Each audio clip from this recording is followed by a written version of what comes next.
2022 में 665 स्कोर किया है और तो जैसा कि सबने बताया वो सब तो ठीक है, बट मेरी कहानी थोड़ी अलग है।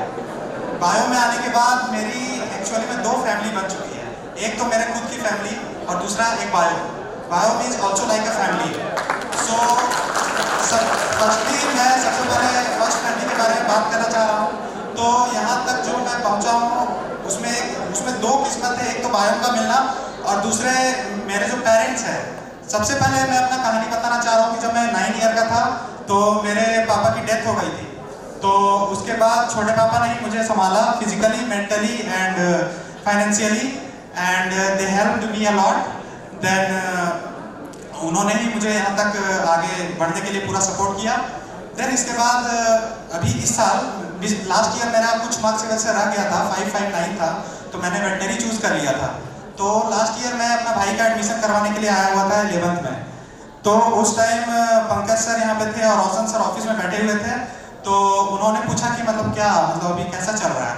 तो मैंने बोला सर अभी तो वेटनरी कर रहे हैं। तो नीट में मेरा लास्ट ईयर 559 आया था, मतलब 90 मार्क्स की वजह से मेरा नहीं हुआ था।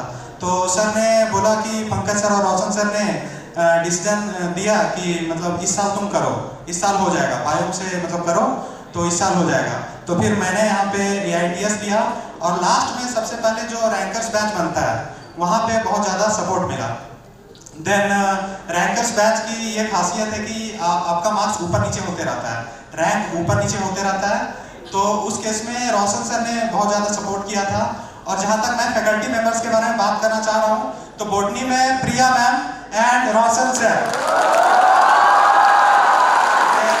जूलॉजी में SK सर, फिजिक्स में Saurabh sir, Prashant sir, and then lastly chemistry में तनवीर सर एंड सुपा sir and all the teachers. Then non academically अगर हम लोग बात करेंगे तो जैसा कि मैंने बताया Pankaj sir, Roshan sir and हमारे ऑपरेटर सर रोहित भैया, हम लोग बोलते हैं हमको प्यार से।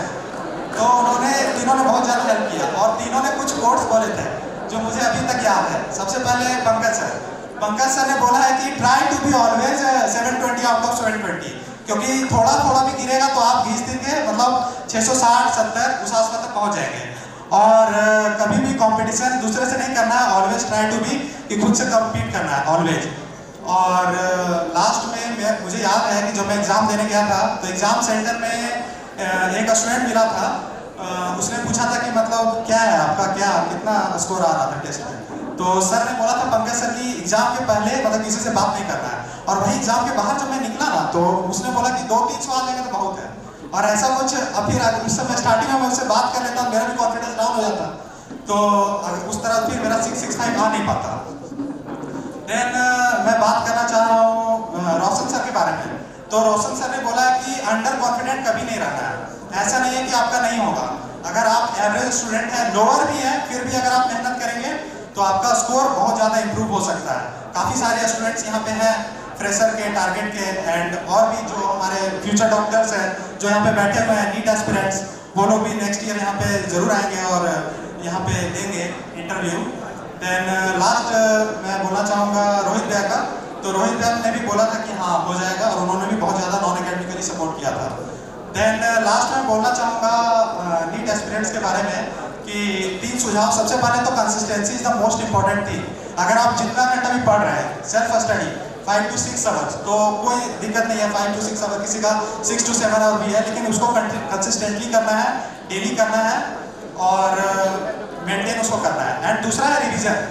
बहुत सारे स्टूडेंट कंसिस्टेंटली तो पढ़ते हैं लेकिन रिवीजन नहीं कर पाते हैं, तो revision is the most important thing. अगर आपने 10 चैप्टर पढ़ लिया है अभी तक में तो 10 का कोई भी क्वेश्चन आ जाए, 10 चैप्टर का सारा बन जाना चाहिए, एक क्वेश्चन भी नहीं छूटना चाहिए। एंड इसी तरह जैसे जैसे चैप्टर बढ़ता जाएगा आप लोगों को कंप्लीटली उसको रिवीजन करना है। और third is the test and उसका टेस्ट एनालिसिस।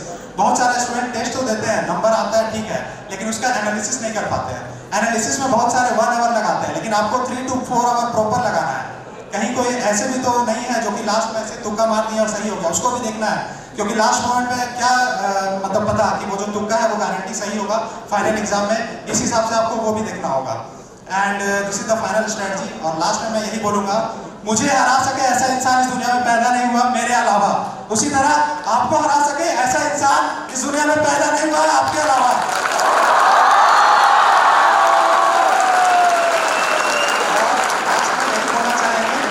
मेहनत कर, रगड़ के और रिजल्ट ला चमक के। Thank you.